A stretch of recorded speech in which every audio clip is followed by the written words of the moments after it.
টাকা বেশি দরকারি না নিজের শরীর? তোমার শরীরে গুলি লেগেছে, গুলি। এটা খাওয়ার গুলি নয়, বন্দুকের গুলি।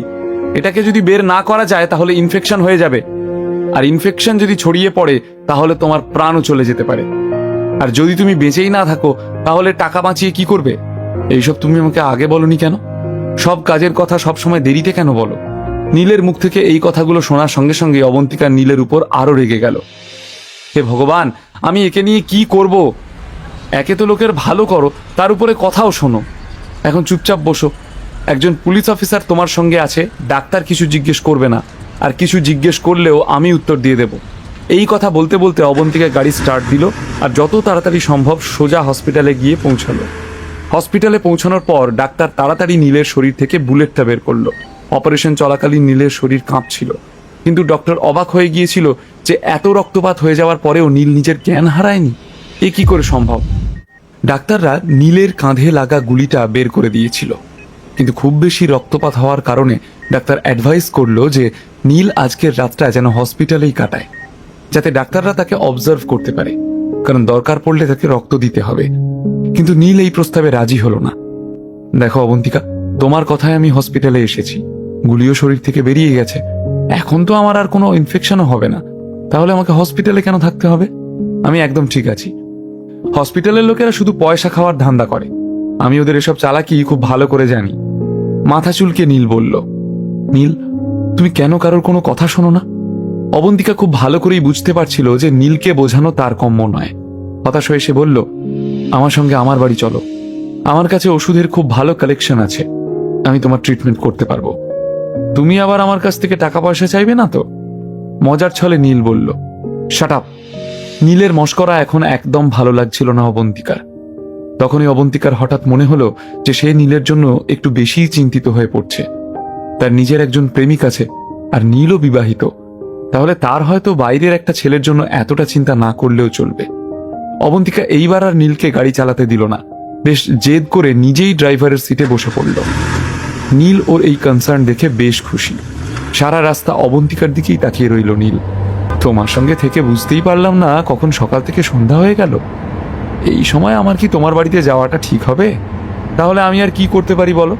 হসপিটালে তো তুমি থাকবে না, আর তোমাকে তো আমি এই অবস্থায় একা ছেড়ে দিতে পারি না, তাই না? কথাগুলো বলেই এক হাত দিয়ে নিজের শার্টের কলারটা ঠিক করলো সে। তখনই নীলের চোখ গেল অবন্তিকার শরীরের দিকে। সেদিকে চোখ পড়তেই নীলের মাথা ঘুরে গেল। অতি কষ্টে নিজেকে সংবরণ করে গাড়ির বাইরে চোখ রাখল সে। নীলের নজর ঠিক কোন দিকে যাচ্ছে সে কথা খুব সহজেই বুঝতে পারছিল অবন্তিকা। লজ্জায় তার দুটো কান লাল হয়ে উঠল। অবন্তিকা নীলের দিক থেকে মুখ ফিরিয়ে বলল, যদি তুমি আর একবারও আমার দিকে তাকাও তাহলে আমি তোমার চোখ উপড়ে নেব। এই কথা শুনতেই নীল হেসে ফেলল, কিন্তু সে অবন্তিকার দিকে তাকানোর আর চেষ্টা করল না। প্রায় 1 ঘন্টা পরে নীল অবন্তিকার সাথে ওর বাড়ি পৌঁছলো।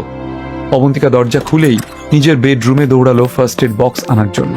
তার কাছে জুতো খোলার সময় পর্যন্ত ছিল না। এদিকে সোফায় গিয়ে আরাম করে শুয়ে পড়ল নীল।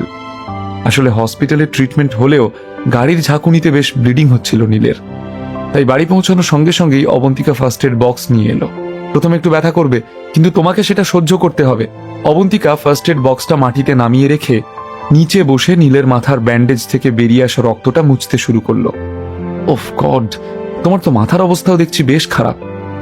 ঠোঁট উল্টে অবন্তিকা বলল, তোমার নার্ভাস হবার কোনো দরকার নেই, যা অত্যাচার করার করে নাও। হাসতে হাসতে নীল মজা করতে থাকলো। আচ্ছা 1 মিনিট, তুমি কি করে ট্রিটমেন্ট করতে হয় সেটা জানো তো? যদিও নীলের গলা বেশ জোরেই ছিল, তাও এই কথা বলতে বলতেই সে মাথা তুলে অবন্তিকাকে দেখতে চেষ্টা করলো। আর তাতেই ঘটে গেল এক ঘটনা। নীল যেই মাথা তুলে দেখার চেষ্টা করলো, অমনি তার মুখ হাঁ হয়ে গেল।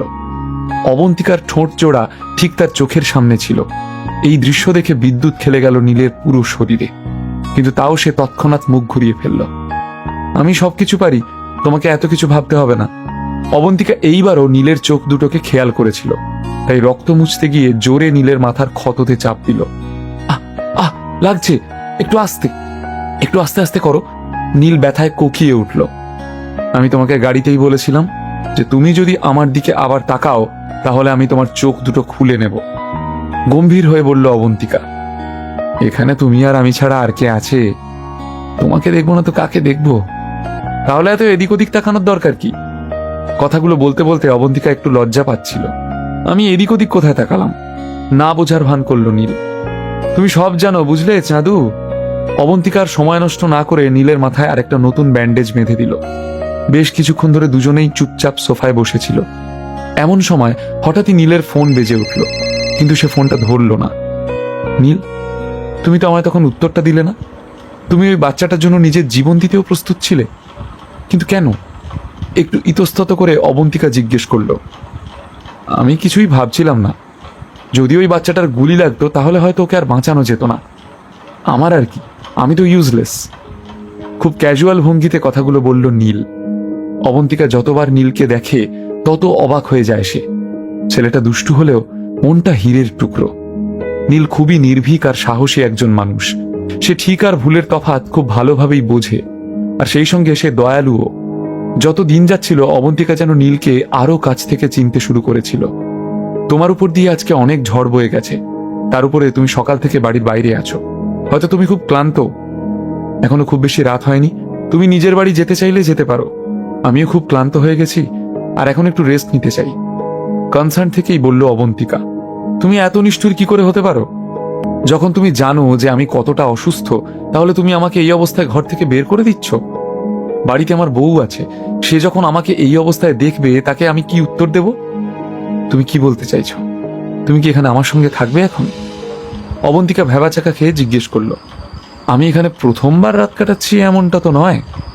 নীল একটু হেসে বলল, তুমি দেখছি সত্যিই একটা অত্যন্ত নির্লজ্জ বেয়াদব ছেলে। অবন্তিকা হাসি চেপে কথাটা বলল। অবন্তিকা ম্যাডাম, আজ ব্যাংকের লোকেদেরকে ডাকাতের হাত থেকে বাঁচাতে গিয়ে আমি আহত হয়েছি। তুমি আমাকে যদি কোনো পুরস্কার নাও দিতে পারো, অন্তত একটা রাতের জন্য আমাকে নিজের বাড়িতে থাকতে তো দিতেই পারো। কি আমি কি খুব বেশি কিছু চাইছি? নির্লজ্জের মতো নীল জিজ্ঞেস করলো। অবন্তিকা একটু থেমে একটা লম্বা শ্বাস নিল, যেন সে খুব বড় একটা সিদ্ধান্ত নিতে চলেছে। দ্বিতীয় পার্ট দেখার জন্য আমাদের চ্যানেলটি সাবস্ক্রাইব করেন, লাইক করেন, অবশ্যই আমাদের চ্যানেলের সাথে থাকবেন।